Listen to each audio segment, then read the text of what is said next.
Bem-vindo ao programa de hoje. Estou acompanhado por Dmitry Polyansky, primeiro vice-representante permanente da Federação Russa nas Nações Unidas. Obrigado por participar do programa. De nada.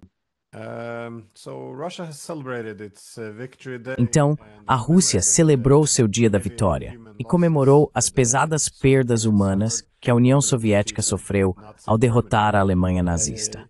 No entanto, para muitos, isso foi, inicialmente era uma lembrança de uma vitória comum sobre o fascismo. Mas vimos ao longo dos anos, isso já acontece há algum tempo, mas acho que tem se intensificado, especialmente desde 2008, 2009, 2010, toda essa polarização dessa ideia. Então, novamente, agora há mais debates sobre como a história da Segunda Guerra Mundial deve ser interpretada. E a Rússia frequentemente acusa os Estados Unidos e seus aliados de revisionismo histórico.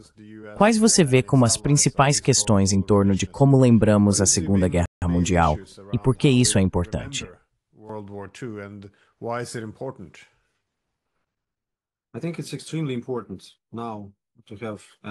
Acho extremamente importante agora termos uma visão não distorcida do que aconteceu há 80, 85, 90 anos, porque é importante para todos nós entendermos como chegamos até lá.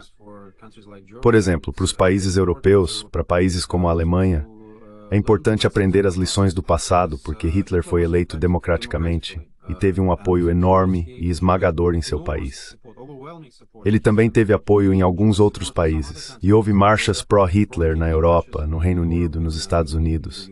Havia partidos que simpatizavam com Hitler e havia comícios de seus apoiadores, e isso era considerado normal.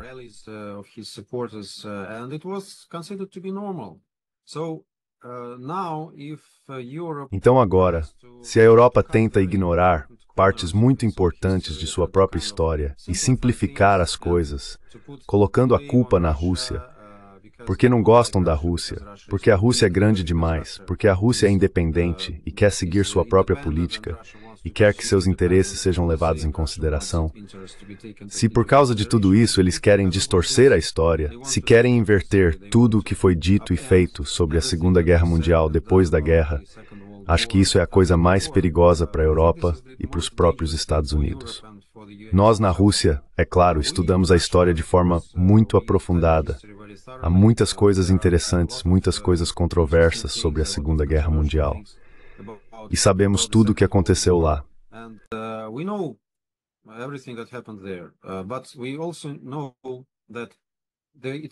Mas também sabemos que foi um ato heróico do soldado russo, do soldado soviético, que carregou o peso da guerra em seus ombros por 4 anos, lutando por este país e por sua independência.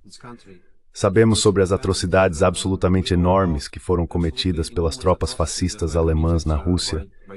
Sabemos sobre essa ideologia que era absolutamente estranha não só para os judeus no Holocausto, mas também para as nações eslavas. Sabemos sobre todos esses planos de exterminar as nações eslavas, e em primeiro lugar a nação russa, para dar algum Lebensraum para os colonizadores alemães. Sabemos de tudo isso, e não podemos esquecer porque isso faz parte do nosso DNA. Se esquecermos nossos heróis, se esquecermos esses fatos básicos, então acho que perderemos a nós mesmos.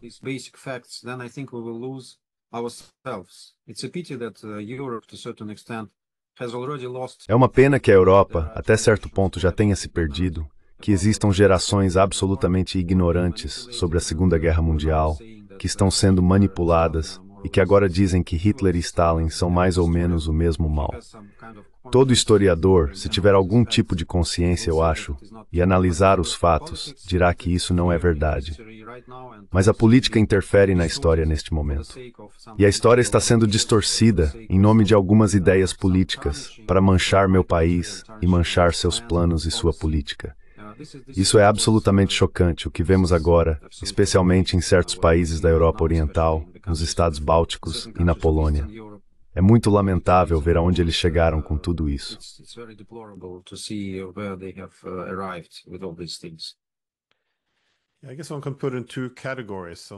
Acho que podemos dividir isso em 2 categorias.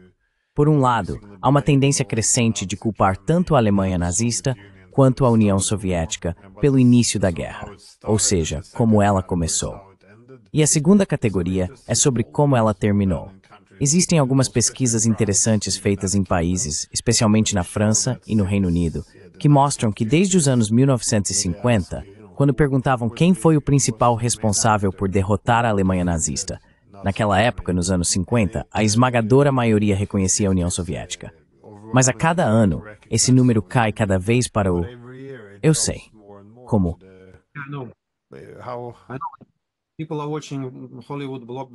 As pessoas assistem aos grandes sucessos de Hollywood e ficam com a impressão de que foi o exército dos Estados Unidos que quebrou absolutamente a espinha dorsal do fascismo, o que não é verdade. Não tentamos diminuir a contribuição de nossos amigos americanos, com quem lutamos juntos, nem do exército britânico também.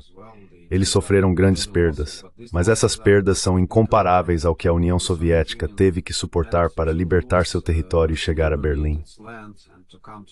Então acho que devemos ser honestos uns com os outros, e não precisamos colocar certas coisas na mesa que não são verdadeiras.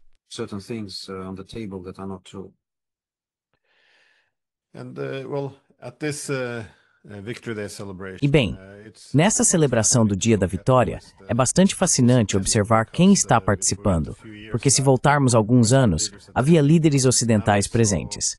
Agora vemos líderes como Robert Fico, da Eslováquia, que estava sob grande pressão para não ir. E, ao mesmo tempo, temos, claro, a China agora sendo um participante-chave. Como você interpreta essas mudanças? Isso reflete o novo caminho da Rússia ou estamos interpretando demais essa situação?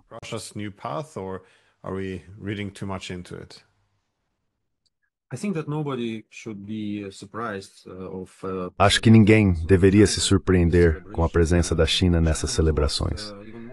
A China perdeu ainda mais pessoas do que a União Soviética. 35 milhões de pessoas perderam a vida na guerra contra o Japão. Portanto, a China tem feridas muito profundas após a Segunda Guerra Mundial e também deve ser celebrada como uma nação vitoriosa. É por isso que Xi Jinping estava lá. E ouvi dizer que meu presidente irá no outono à China para participar das celebrações da vitória sobre o Japão militarista. E isso é normal. Somos vizinhos. Concordamos em muitos assuntos, especialmente nessas questões históricas. E talvez você saiba que os filmes soviéticos são muito populares na China, especialmente aqueles sobre a guerra.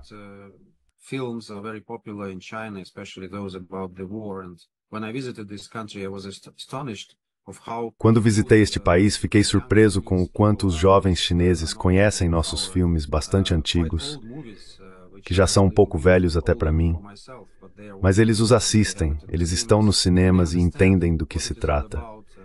Eles não têm dúvidas sobre quem começou a guerra e quem venceu a guerra. Acho que isso é o certo a se fazer. Falando sobre o primeiro-ministro Fico e, por exemplo, o presidente Vučić da Sérvia, acredito que foi um ato bastante heróico da parte deles virem a Moscou, apesar de toda essa intimidação, que é absolutamente chocante de se ver por parte da União Europeia, que costumava promover os slogans de democracia e liberdade de expressão, e agora se tornou um círculo de políticos muito autoritários que ninguém escolheu, ninguém elegeu.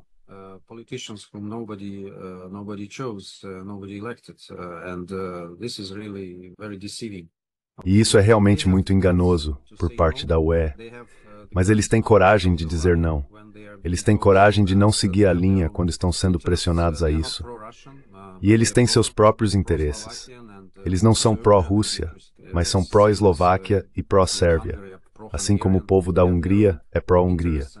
Eles têm seus próprios interesses, e o interesse deles também é manter boas relações com a Rússia, por vários motivos. E eles não querem comprometer e sacrificar isso por causa de alguns países barulhentos que criticam a Rússia e dizem que todos deveriam ostracizar a Rússia e que ir a Moscou é um crime.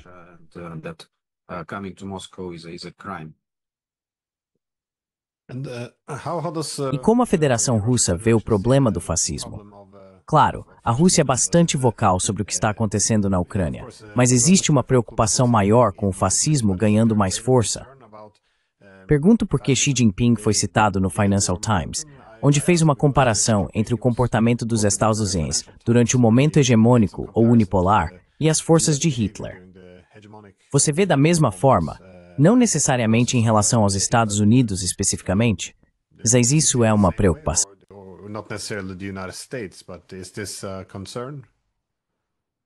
I think that there is a worrying trend in the world Acho que há uma tendência preocupante no mundo de radicalização da política, de abordagens muito polarizadas em muitas questões. Muitas pessoas são enganadas na Europa, e muitas pessoas são enganadas em outros lugares, e frequentemente recorrem a políticos que promovem algumas narrativas populistas, eu diria. Isso acontece, mas mostra que elas estão desiludidas com os partidos tradicionais nos países europeus. E partidos que estão sendo rotulados como extrema-direita, se olharmos mais de perto, veremos que é muito mais complicado. Existem muitas facetas nisso.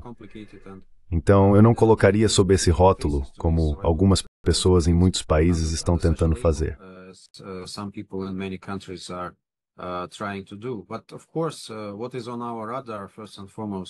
Mas é claro, o que está no nosso radar, antes de tudo, é o que está acontecendo em nosso país vizinho e irmão, a Ucrânia.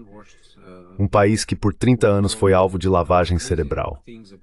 As pessoas ouviram coisas absurdas sobre a Segunda Guerra Mundial, sobre o papel dos nacionalistas ucranianos nessa guerra, sobre Hitler, sobre tudo. E agora vemos e lemos livros de história, por exemplo, na Ucrânia, ou livros didáticos. É incrível como as coisas podem ser distorcidas lá, e como são superficiais aqueles que aprendem história com base nesses livros. Isso é insultante para todos. Isso é insultante para os próprios ucranianos, que têm essa camada de propaganda imposta sobre tudo para as crianças.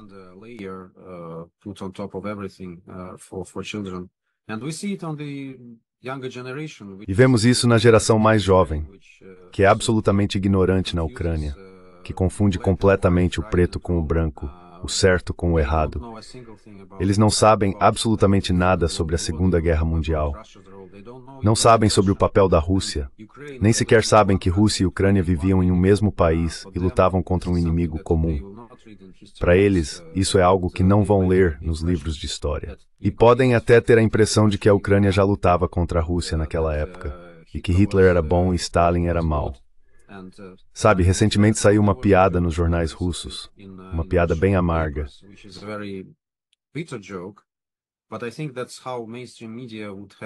Mas eu acho que é assim que a grande mídia teria apresentado o suicídio de Hitler, que aconteceu no dia 30 de abril, como você sabe, há 80 anos. Então os jornais de hoje teriam escrito que o sanguinário ditador Stalin fez o líder democraticamente eleito da Europa Unida cometer suicídio. Acho que essas seriam as manchetes da grande mídia se isso acontecesse hoje. E infelizmente isso não é engraçado, claro. Mas foi assim que as mentes das pessoas foram lavadas. E foi assim que as pessoas foram absolutamente forçadas a acreditar em coisas que não são verdadeiras e que não têm relação com a realidade.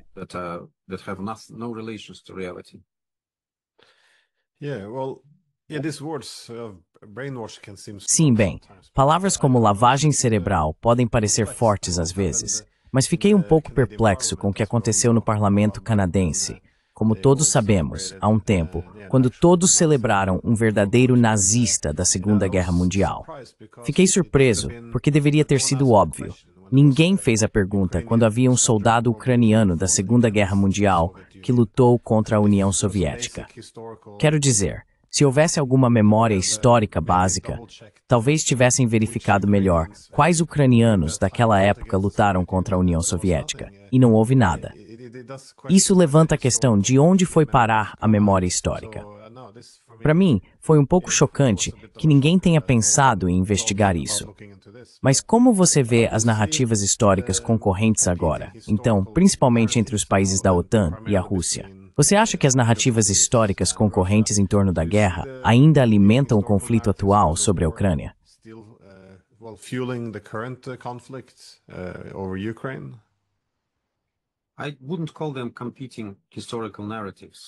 Eu não chamaria isso de narrativas históricas concorrentes. Acho que existe uma certa narrativa que é absolutamente falsa, que não leva em consideração fatos históricos básicos, mas que se baseia na suposição de que a União Soviética não libertou a Europa Oriental, que a União Soviética era um Estado ruim e que a União Soviética tem a mesma culpa no mundo pelo início da Segunda Guerra Mundial que Hitler teve. E isso está absolutamente errado. Se você olhar para os fatos históricos, verá que esse tipo de afirmação não é verdadeira. Mas eu não diria que isso é uma guerra de narrativas. Isso é uma tentativa de distorcer fatos, omitir fatos ou silenciar os fatos. Porque na Rússia nada mudou.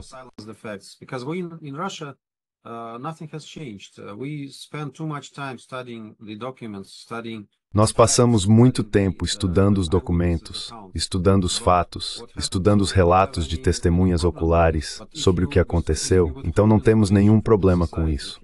Mas se você retém informações da sociedade, se tenta impor certas coisas que estão sendo projetadas do passado para o futuro e do futuro para o passado, a partir do estado atual das coisas, é claro que você vai criar uma geração de pessoas confusas e que não sabem, a menos que elas mesmas se aprofundem, a menos que investiguem, a menos que tentem questionar a narrativa que lhes é apresentada. Elas não têm chance de aprender fatos históricos básicos que seriam verdadeiros. E o exemplo que você citou sobre as coisas que aconteceram no Canadá talvez seja algo chocante para a nossa geração.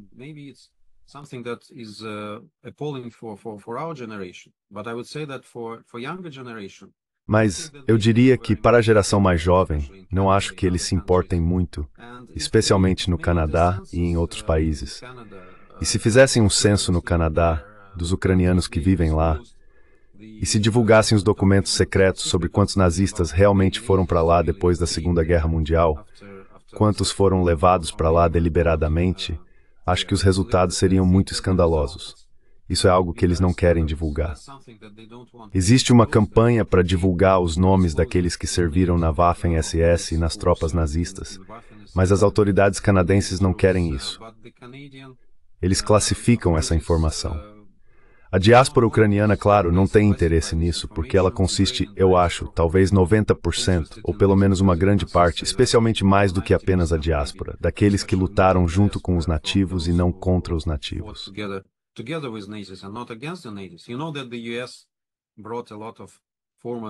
Você sabe que os Estados Unidos trouxeram muitos ex-criminosos nazistas do outro lado do oceano e os usaram, e alguns deles foram implantados, ou seus descendentes foram implantados, após a Segunda Guerra Mundial para minar a situação na Ucrânia soviética. Alguns deles realmente contribuíram muito para a situação que temos na Ucrânia agora. Foi passo a passo. Durante 30 anos, as pessoas foram alimentadas com esse tipo de mentira venenosa. E isso nos levou à situação em que estamos agora. Claro, 2014 foi o ápice desses esforços, mas eles começaram muito antes. E essa foi uma política muito consistente de como trazer de volta o vírus do nacionalismo ucraniano para a política ucraniana. E agora eles colhem os frutos do que semearam.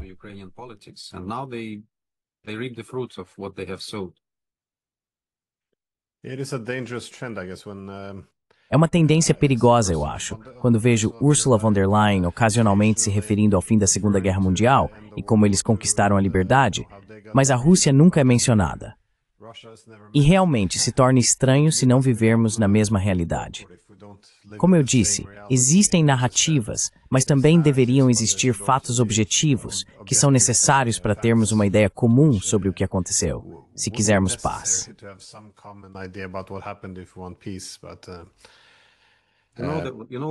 Você sabe o que o Marechal Zhukov disse ao Marechal Rokossovski em Berlim? Acho que isso é um fato histórico. Ele disse a ele que nós os libertamos e eles nunca vão nos perdoar por isso. Essa era a frase dele, muito profética, eu diria. Então ele previu todas essas coisas. E bem, infelizmente ele estava certo.